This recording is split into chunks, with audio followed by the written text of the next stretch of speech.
விவசாயிகளுக்கு சிறுநீரக நோயை எதிர்கொள்ள விழிப்புணர்வு மற்றும் பரிசோதனை திட்டம் தொடங்கியுள்ளது. தீவிர விவசாயம் செய்யப்படும் பகுதிகளில் விவசாயிகளிடையே நாள்பட்ட சிறுநீரக நோய் பாதிப்பு அதிகரித்து வருவது அறியப்படுகிறது. அதிக வெப்ப அழுத்தம், விவசாயத்திற்கான ரசாயன பொருட்களுக்கு வெளிப்பாடு மற்றும் சுற்றுச்சூழல் நச்சுக்களே இதற்கு முக்கிய காரணங்களாக கருதப்படுகின்றன.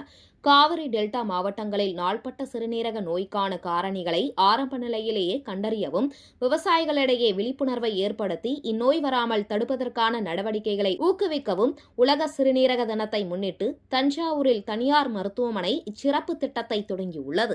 இத்திட்டத்தின் மூலம் ஒரு ஆண்டுக்குள் காவிரி டெல்டா மாவட்டங்களை சேர்ந்த 10,000க்கும் மேற்பட்ட விவசாயிகளுக்கு சிறுநீரக நோய்க்கான பரிசோதனை செய்ய திட்டமிடப்பட்டுள்ளது.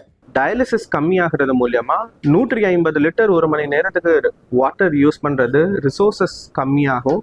Carbon di oxide emission into the environment கம்மியாகும். ஸோ இது மூலமா நம்ம சுற்றுச்சூழலையும் பாதுகாப்போம்.